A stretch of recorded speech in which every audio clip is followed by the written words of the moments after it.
ना हमारा शत्रु सरल है और ना ही उससे ये युद्ध सरल होगा। इस युद्ध को जीतने के लिए बल से अधिक बुद्धि का प्रयोग करना होगा। शत्रु की शक्ति का भान हमें लेना होगा।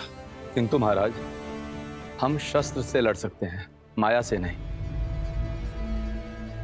मुझे आज्ञा दीजिए भैया। वन में आने को मायावियों को धराशायी करने का अनुभव है मुझे। इन्हें भी परास्त करने का कोई ना कोई मार्ग अवश्य ढूंढ ही लूंगा मैं। लक्ष्मण, वन में आए संकट और प्रजा में छाए आतंक में अंतर होता है।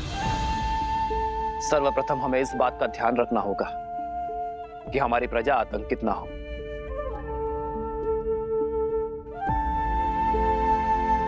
और लक्ष्मण, असाधारण शत्रु को साधारण रणनीति से नहीं हराया जाता। हमें सैन्य बल के अतिरिक्त कुछ और भी चाहिए होगा। भास्कर्ण और उसका पुत्र संघार दमन, ये दोनों साधारण राक्षस नहीं है। बल और छल के धनी है, माया विशेषज्ञ है, रक्तपात के प्रेमी है। जो भी इनके सामने आता है उसे वे मृत्यु के घाट उतार देते हैं।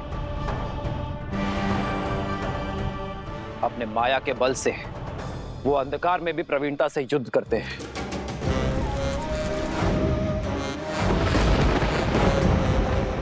ब्रह्मदेव के वरदान अनुसार भास्करण को न धरती पर मारा जा सकता है, न जल में और न ही आकाश में। भास्करण का पुत्र संघार दमन, जिसमें सहस्त्रों बैलों का बल है, जिसके सानिध्य में आठों दिशाएं, सागर का बवंडर और चक्रवात है।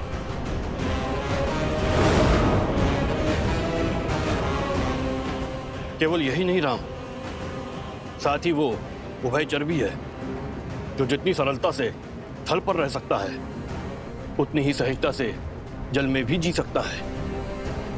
ब्रह्मदेव के वरदान के अनुसार उसकी मृत्यु जल के भीतर ही हो सकती है, वो भी तब जब उसकी श्वास नली काट दी जाए।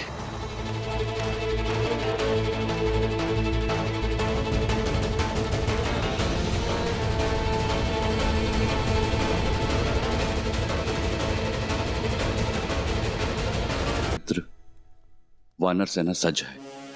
इस युद्ध में भी हम आपका साथ देने का सौभाग्य पाएंगे। हाँ प्रभु, इस धर्म युद्ध में हम आपके साथ हैं। आप बस आदेश दीजिए। यह आदेश का नहीं, विदा देने का समय है मित्र। मेरी वानर सेना वनवास में राम और लक्ष्मण की ढाल बनी, किंतु अब यह युद्ध केवल अयोध्या का है। आप सब अतिथि हैं। अपने परिवार के साथ महाभोज का आनंद लीजिए और आनंद होकर किष्किंधा लौटिए। वहां स्वराज्य की स्थापना करना ही आपका उद्देश्य है मित्र। यह युद्ध अयोध्या के राजा राम का है और इसे लड़ने का दायित्व मेरा है।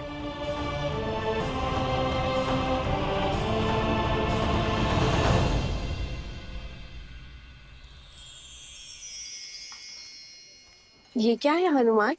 माता, ये खाने की सूची। इतनी बड़ी सूची? ये तो केवल आरंभ है माते। सूची तो बहुत लंबी है। माता, आप भोजन खिलाकर हमारे तन और मन को तृप्त करना चाहती है ना? आपने मेरी सहायता मांगी तो लीजिए, मैं सूची ले आया। माता, निभा दिया मैंने अपना कर्तव्य।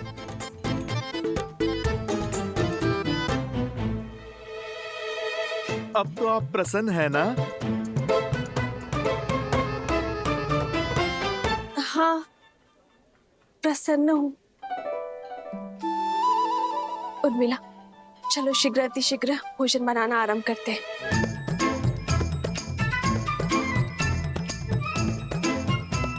समझ नहीं आता पहले क्या बनाए दीदी, आरंभ कहाँ से करें? ना ही इस दुविधा का अंत दिखाई दे रहा और ना ही इस सूची का। आप इतनी सारी चीजें कैसे बनाओगे? वचन से बंधी हूं ना, पीछे नहीं हटूंगी। चलो।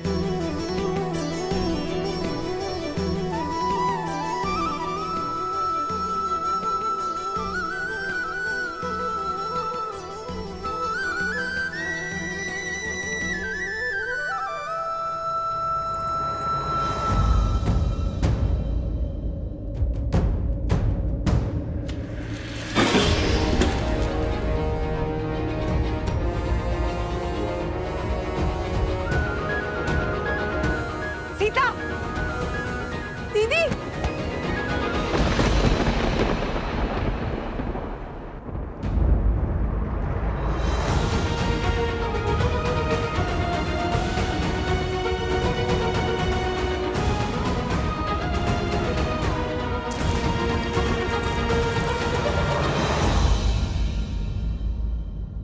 यदि हमें शत्रु के बल का पूरा ज्ञान हो जाए तो समझो ये युद्ध हमने आधा जीत लिया है। अब समय आ गया है कि अपनी शक्ति को इस प्रकार सज्ज करें कि हमारा शत्रु अचंभित हो जाए। हमें उपयुक्त शस्त्रों को खोजना होगा। प्रभु, प्रभु, प्रभु, वो माता सीता, प्रभु। क्या हुआ सीते को? क्या हुआ सीता को? बोलो हनुमान। प्रभु, वो माता सीता मूर्छित हो गई है।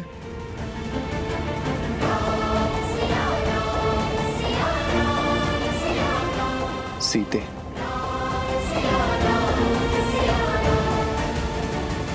वैद्य जी, मेरी चित्त की व्याकुलता को मिटाइए। बताइए क्या हुआ है सीता को?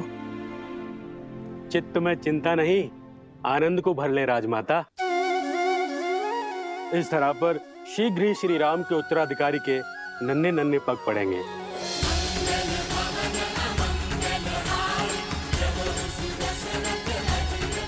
महारानी सीता रघुकुल का वंशज लाने वाली हैं।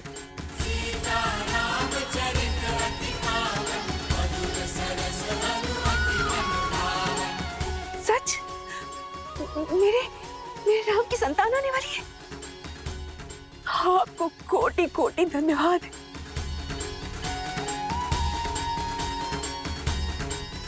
जाओ, राज आंगन का कोना कोना सजा दूंगी। मेरे राम का उत्तराधिकारी आने वाला। अयोध्या में उत्सव का शंखनाद होना चाहिए और न बधाई गीतों का नाद बजना चाहिए। जाओ जाओ, जल्दी जाओ जाओ। मेरे राम का पुत्र आने वाला है। क्या तुमने सुना? हमारे राम की संतान आने वाली है।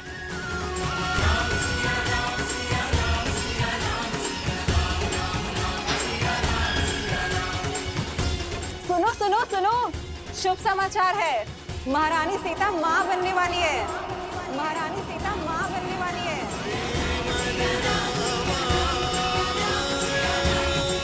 सीते,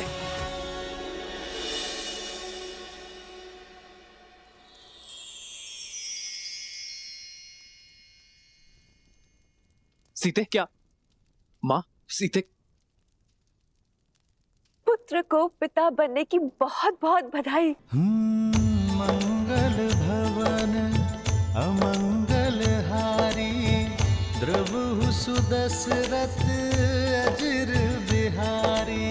राम सिया राम जय जय राम।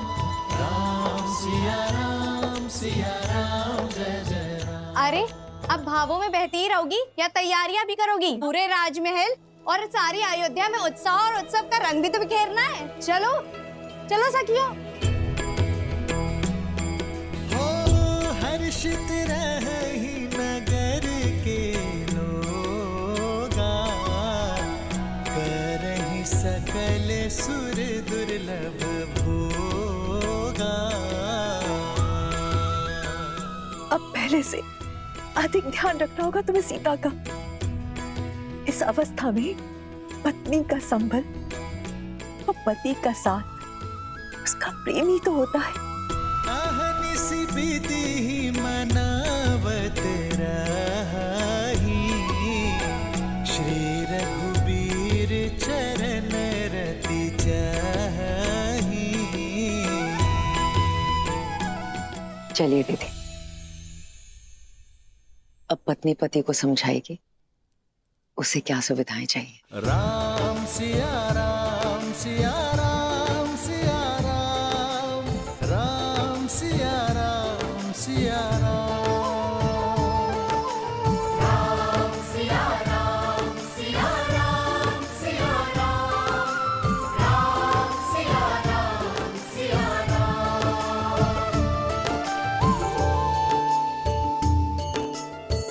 जन्म जन्म का है ये संगम, राम रतन सीता वैभव धन।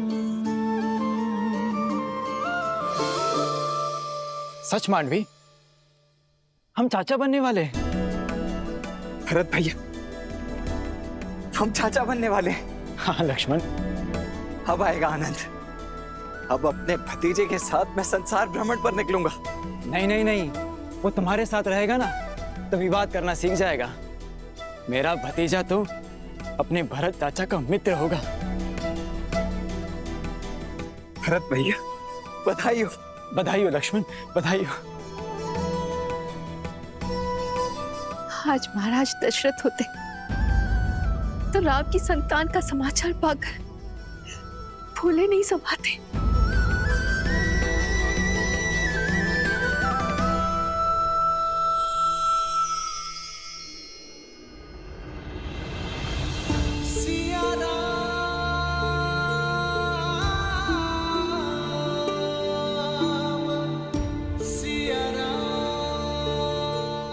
आपका मौन मुझे व्यथित कर रहा है। क्या आप प्रसन्न नहीं है? प्रसन्नता तो इतनी है कि मेरे शरीर के कण कण में भर गई है सीते। शब्दों को बाहर निकलने का स्थान ही नहीं बचा। पिताश्री की प्रसन्नता का आज आभास हुआ मुझे। अपनी संतान के प्रति उनके प्रेम का भान हुआ। जब पिता बनने का आभास होना इतना मधुर है तो पिता बन जाना कितना सुंदर होगा।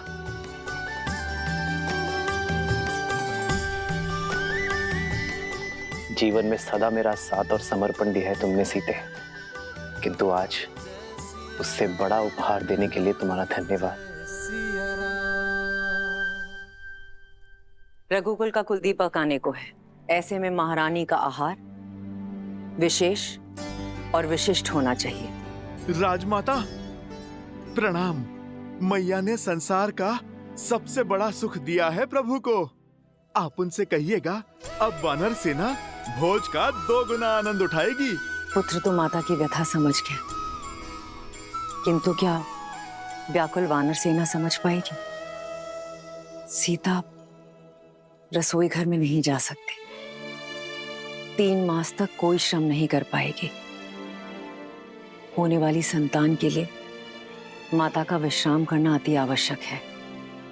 भोजन अब वो पुण्यवासन संस्कार के पश्चात ही बना पाएगी। माता, ये तो शुभ है। कुमार और प्रभु श्री राम का भोज एक साथ हो जाएगा और आप वानर सेना की चिंता ना कीजिए। हम वानर तन से चाहे कितने भी कठोर हों, मन से उतने ही भोले और कोमल हैं माता। उन्हें तो मैं व्यंजन की और भी लंबी सूची बनाने में उलझा दूंगा माता। माता, प्रभु श्री राम के पुत्र के लिए उनके भक्तों को ये प्रतीक्षा भी स्वीकार है।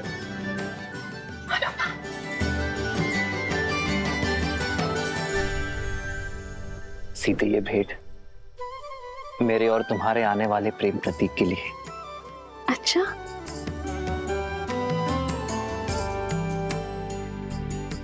संसार में आने से पहले ही इसने आपका प्रेम भी बांट लिया। हाँ, मैंने तो बांटा है, पर कदाचित तुम मां बनने के पश्चात मेरे साथ अन्याय ना कर बैठना। संतान को लेकर स्त्रियां कई बार अपने पति के साथ अन्याय कर बैठती। वो तो है।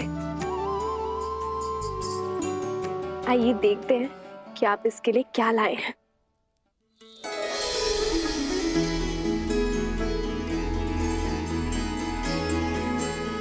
वेद मंत्र के ताड़पत्र, बस?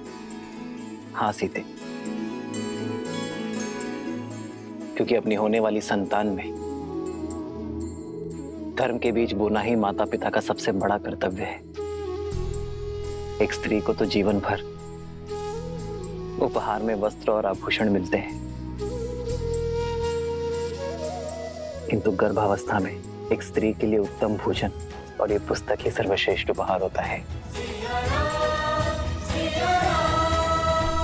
इनसे जागी चेतना केवल गर्भवती को ही नहीं, उसके गर्भ को भी धर्म के साथ जोड़ती है। आज जो संस्कार हम अपनी होने वाली संतान में डालेंगे, वही संस्कार इस समाज और इस संसार को उज्जवल बनाएंगे सीते। हमारी ये नई यात्रा आज आरंभ हो चुकी है। ये मंत्र और हमारी शिक्षा हमारी होने वाली संतान को उच्च आचरण देंगे। जो धर्म नारी को सर्वोपरि मानता है, उनका सम्मान करना सिखाएंगे।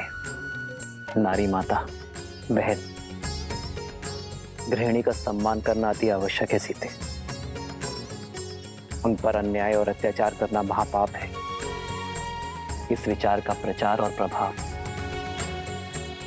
केवल हमारी होने वाली संतान पर ही नहीं, संपूर्ण समाज पर होना चाहिए सीते। आज तक मुझे मिली हर भेंट से अधिक अनमोल आपका दिया ये उपहार है आर्य।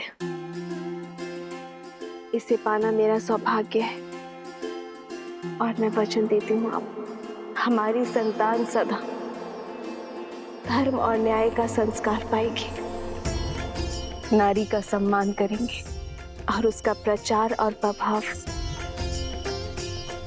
समाज पर डालेगी। राम सिया राम जय जय राम, राम सिया राम जय जय राम।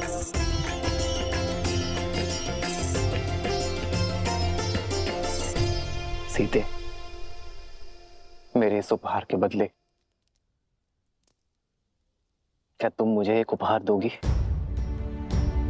कल जो प्रश्न तुम मुझसे पूछना चाहती थी, क्या उसका उत्तर सुन पाओगी? समय का खेल तो देखो सीते, जब माता ने हर क्षण मुझे तुम्हारे साथ रहने का आदेश दिया है, तभी मुझे तुम्हें छोड़कर जाना होगा। आप कहाँ जा रहे हैं आर्य? एक राजा का कर्तव्य निभाने हैं, अपने राज्य के लिए युद्ध लड़ने।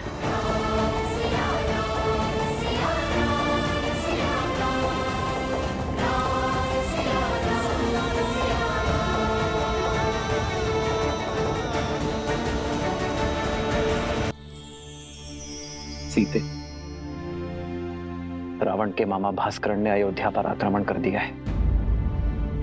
अपनी प्रजा की रक्षा के लिए मुझे अस्त्र उठाना होगा। जिसके पास धर्म और न्याय की ढाल हो, उसे अधर्म का कोई वार नहीं हरा सकता। मुझे विश्वास है कि विजय आपकी ही होगी आर्य।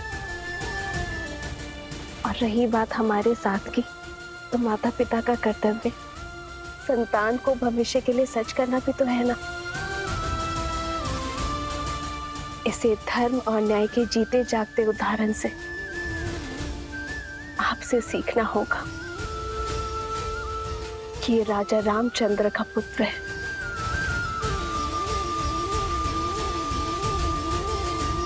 जानती हो सीते, मेरा सबसे बड़ा बल क्या है? तुम्हारा विश्वास। राम सिया राम सिया राम सिया राम, राम सिया राम सिया राम, राम सिया राम सिया राम सिया राम, राम सिया राम सिया राम। लो, तुम भी मुख मीठा करो। अयोध्या के नए युवराज आने को हैं। कितना शुभ समाचार है ना? हाँ, ईश्वर करे महारानी और उनकी संतान को सुखी रखे एकदम। बहुत शुभ समाचार है सच में। कितनी खुशी की बात है ना ये।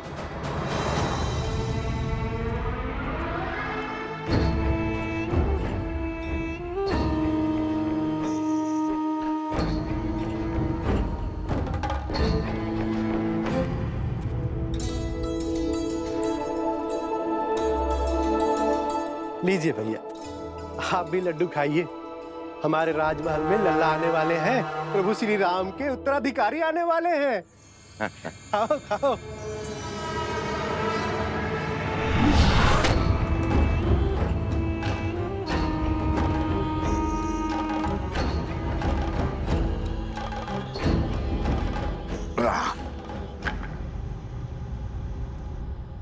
भैया, क्या ये सत्य है? श्री राम की संतान होने वाली है? हाँ हाँ, सुना नहीं? सारे अयोध्या में लड्डू बट रहे हैं। चलो अच्छा है। जो 14 वर्ष में नहीं हुआ वो अब हमारे कानों को सुनने को मिल रहा है। क्या क्या कहना चाहते हो? क्षमा करना भैया, वो क्या है ना कि 14 वर्ष से कोई शुभ समाचार मिला नहीं और अचानक से वनवास से लौटते ही ये संतान की खबर। लड्डू खाओ, लड्डू खाओ।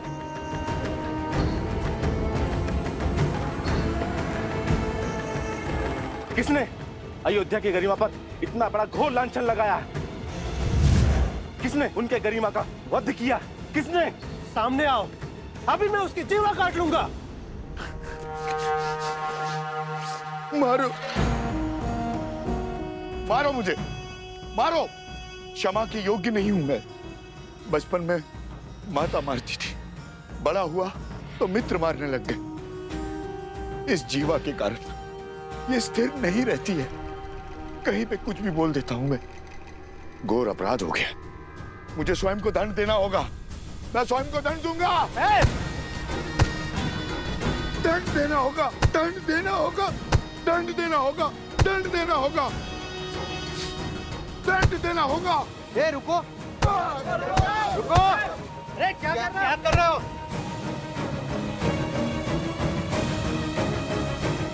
श्री राम और अयोध्या से प्रेम ही इतना है, सुख के समय पे भी तर्क खोजने लग गया। जो बात मेरे दिल को कचोटती है, क्या वो आप सबको व्याकुल नहीं करती? हमने श्री राम की तरह वनवास के दुख नहीं भोगे।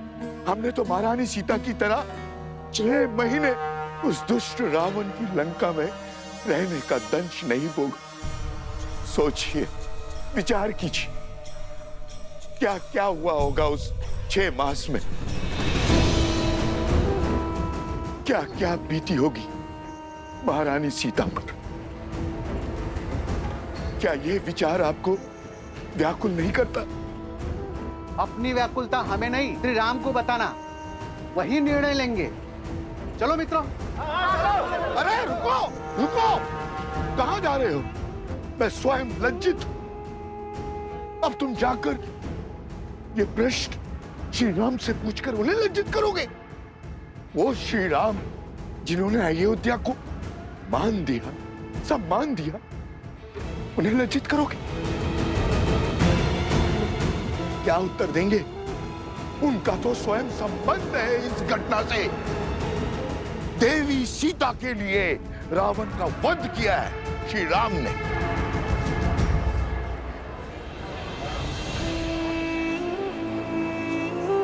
हाँ, यदि शंका है तो किसी धर्मात्मा विद्वान से पूछते हैं। तो फिर मंदिर के पुजारी जी के पास चलते हैं, वो विद्वान भी है और धर्मात्मा भी, वही इसका उचित समाधान देंगे। ये उचित? बिल्कुल। हाँ, क्यों भाइयों? बिल्कुल हाँ, सही हाँ। बोल।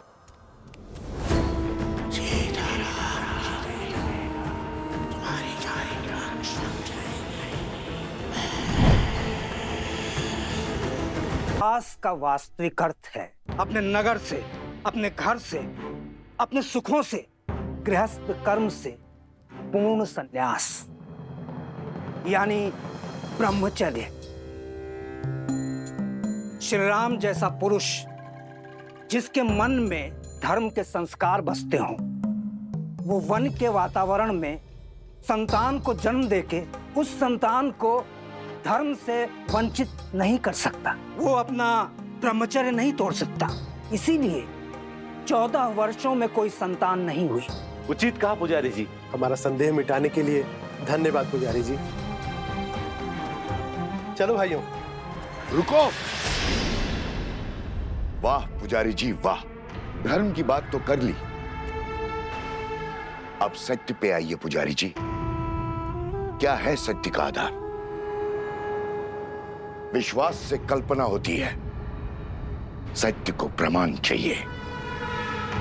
बोलिए, है कोई प्रमाण?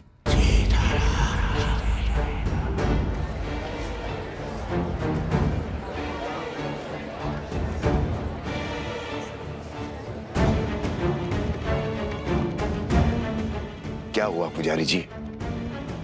सत्य की आंधी ने विश्वास का आवरण उड़ा दिया। अरे अभी समय ही कितना हुआ है वनवास से वापस लौटे हुए। एक ने कही, दूजे ने मानी, बस वही दो ज्ञानी।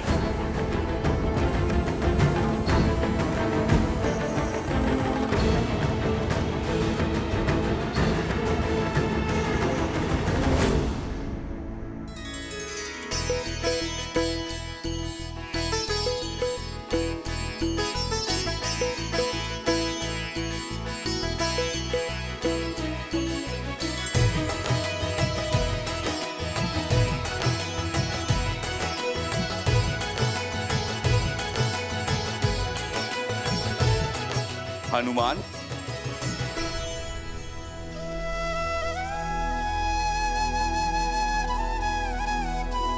वाह हनुमान, तुमने स्वयं के साथ साथ बाकी सबको भी व्यस्त करके रखा हुआ। प्रभु श्री राम युद्ध के लिए प्रस्थान करेंगे अब। अच्छा है महाराज, मेरा तो बैठे बैठे ये शरीर ही अकड़ गया था। परंतु हनुमान, इस युद्ध में वानर सेना भाग नहीं ले सकती, ये स्वयं श्री राम ने कहा है। आप निश्चिंत रहिए महाराज, मेरे होते वानर वीरों की कमी खलेगी नहीं प्रभु को। हनुमान, तुम समझ नहीं रहे हो। महाराज, मैं तो सब समझ रहा हूँ। बंधन में तो वानर सेना है, प्रभु राम का ये सेवक हनुमान नहीं।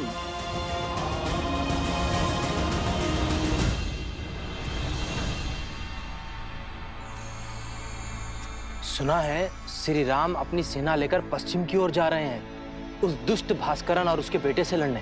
हाँ, आक्रमण तो हुआ है, कदाचित शत्रु बड़ा बली है। अच्छा, राम भास्करन से युद्ध करने जा रहा है। भास्करन से युद्ध तो भरत और लक्ष्मण भी कर सकते हैं, फिर राम स्वयं क्यों जा रहा है? वो भी ऐसे समय में जब सीता गर्भवती है। राम ऐसी मूर्खता क्यों कर रहा है?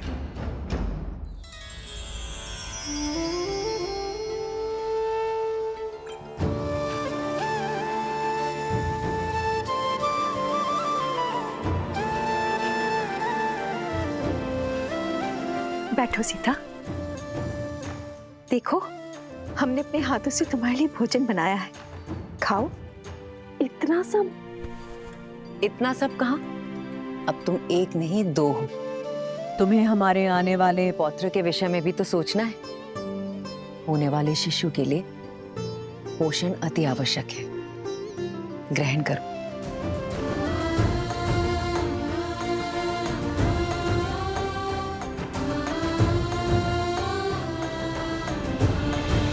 अभी मुझे तुम्हें छोड़कर जाना होगा। रावण के मामा भास्करन ने अयोध्या पर आक्रमण कर दिया है। अपनी प्रजा की रक्षा के लिए मुझे अस्त्र उठाना होगा।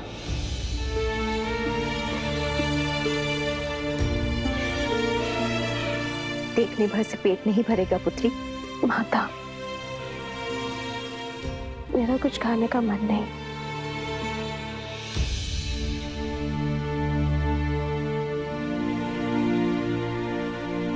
होता है, गर्भावस्था में ऐसा होता है। कभी मन करता है कि खूब सारा भोजन खा लो, और कभी व्यंजन देखते ही मन विरक्त हो उठता है। किंतु पुत्री, भोजन तो खाना ही पड़ेगा। गर्भावस्था में माता को अधिक ऊर्जा की आवश्यकता होती है। खा ले पुत्री। जितना मन भाए उतना खाओ। ये लो। नहीं माँ, मन नहीं है। दीदी, होने वाली संतान तो अभी से राम के गुण दिखा रही है। स्मरण है आपको, जब राम छोटा था तो कितनी हट किया करता था, ये भोजन खाना है, वो व्यंजन नहीं करना। रात्रि में उठ उठकर मुझसे व्यंजन बनवाया करता था और मैं रात्रि में उठ उठकर उसके लिए राजभोग बनाया करती थी। स्मरण है दीदी? हाँ, याद है।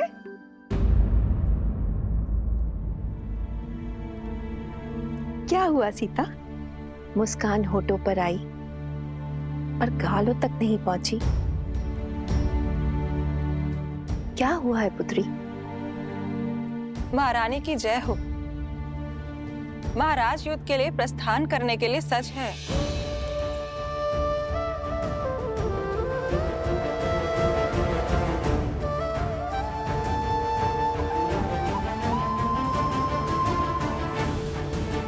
मैं समझी क्यों अनबनी हो तुम।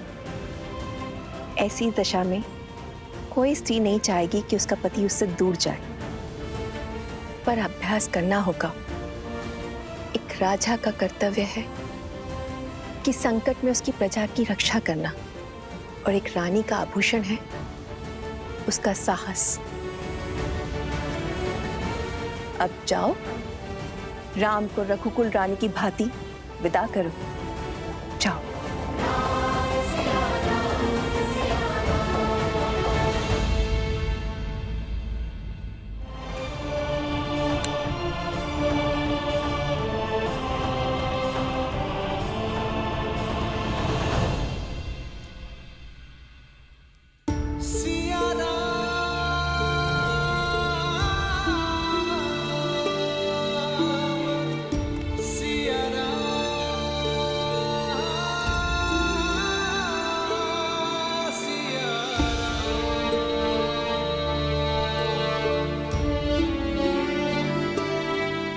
कल जिस विश्वास से मेरे विजय की घोषणा की थी,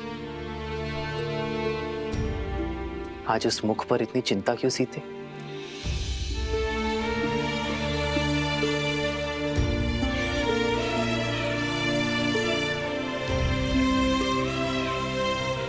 चौदह वर्षों तक आपका साहस, शौर्य और क्षमता देखने के बाद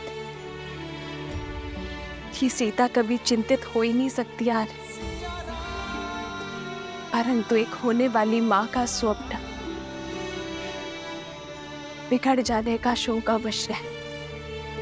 इतने वियोग के पश्चात सोचा था कि अब आपसे कभी दूर नहीं रहूंगी, पर कर्तव्य आपको फिर हमसे दूर कर रहा है। कर्तव्य राम और सीता को कभी दूर कर ही नहीं सकता सीते। कर्तव्य तो हमें जोड़ता है। जानती हूँ,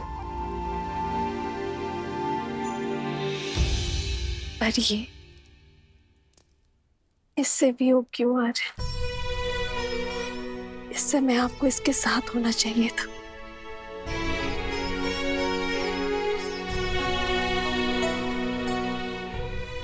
सत्य कहते हैं सब, माता बड़ी स्वार्थी होती है। युद्ध पर मैं जा रहा हूं, और चिंता तुम्हें अपनी संतान की है।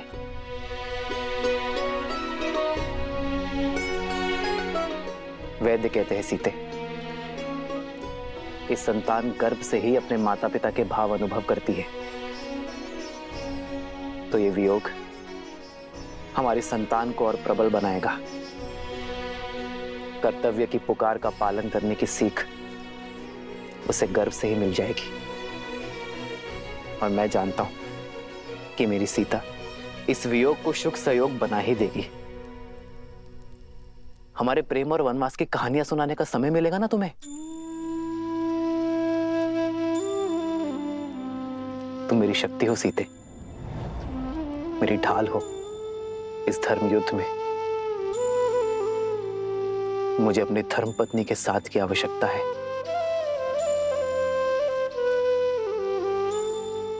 तो ये पल सदा आपके साथ रहेगा आर्य।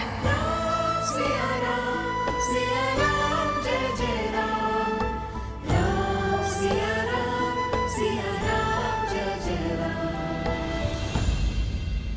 एक बात और, आप इस युद्ध में किसी को भी भेज सकते थे, पर आपने स्वयं नेतृत्व करना चुना। कुछ कारण बड़ा ही होगा, पर मैं नहीं जानती। पर कामना करूंगी कि आप मंतव्य में सफल हो। खड़ग की धार ये पथ मर्यादा पर चलते जग हित रघुनंदन। मेरे लिए विजय होकर लौटना आ रहा है।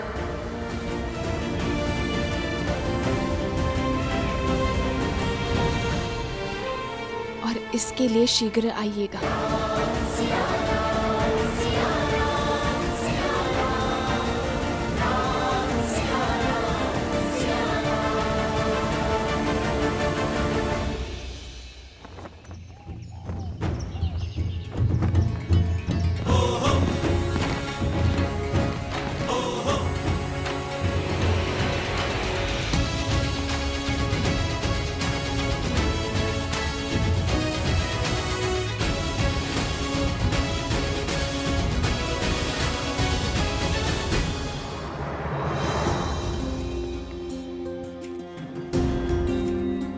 स्वस्ति राम, विजय भव लक्ष्मण।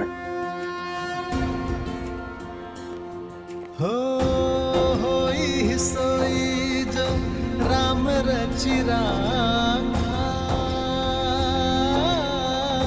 को करी तर बढ़ावे साखा।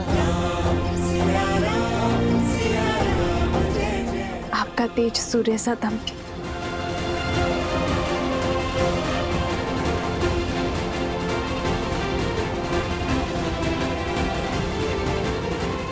विजयी भव। विजयी भव। राम, तुम्हें शीघ्र ही राजमहल लौटना होगा। सीता के पुनः सावन संस्कार के लिए तुम्हें यहाँ होना अनिवार्य है। अवश्य माँ।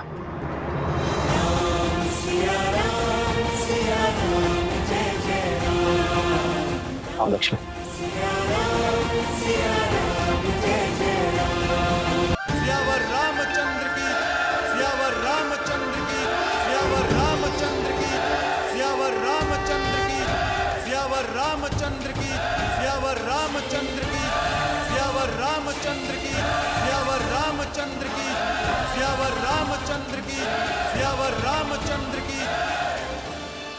मेरे अयोध्या के वीरों, कर्तव्य ने पुकारा है। जब पड़ोस में अग्नि लगे तो व्यक्ति ये सोचकर नहीं बैठता कि उसका घर सुरक्षित है। वो अग्नि को बुझाता है, क्योंकि वो जानता है कि अग्नि का स्वभाव है फैलना। मुझे मेरे वीरों पर पूरा विश्वास है। भय के लिए भयंकर हैं। हम सब आपके रुद्र हैं।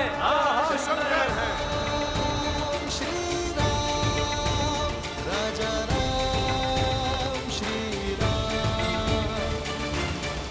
मित्र, यो मुख मोड़कर मत जाइए। वानर सेना ना सही प्रभु, हमें अपने साथ ले चलिए। जो हृदय में बसते हैं उनसे मुख नहीं मोड़ा जाता मित्र। मैं आपको छोड़कर नहीं जा रहा हूं, बल्कि आपके कंधों पर एक बहुत बड़ा उत्तरदायित्व देकर जा रहा हूं। जब मैं वहां युद्ध लड़ूंगा तब आप यहां अयोध्या का भार संभालेंगे, और जब आपके प्रस्थान करने का समय आ जाएगा हम युद्ध से लौटकर आ चुके होंगे।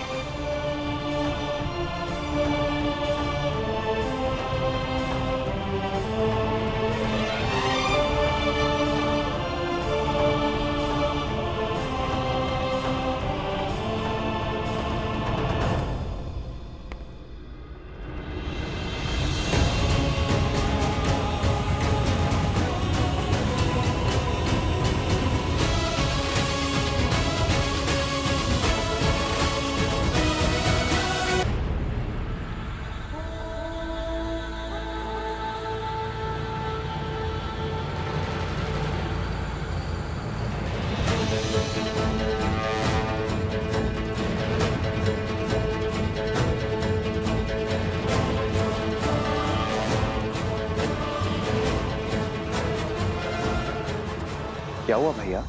सैनिकों के चुनाव में मुझसे कोई भूल हुई? जिस समाज में बालक के हाथ में शास्त्र के बदले शस्त्र हो, वहां असुरों का वास होता है शत्रुघ्न। जीवन भर राष्ट्र सेवा का भार उठाने वाले वृद्ध समाज सेवा पाने के अधिकारी हैं, और जो युवा अभी अभी विवाह के बंधन में बंधे हैं, वो भी युद्ध में जाने के योग्य नहीं है। प्रभु, ना मैं बालक हूं, ना मैं वृद्ध हूं, और ना विवाहित। फिर मुझसे राष्ट्र सेवा का सुख क्यों छीन रहे हैं आप? क्योंकि तुम अयोध्या के सैनिक नहीं हो,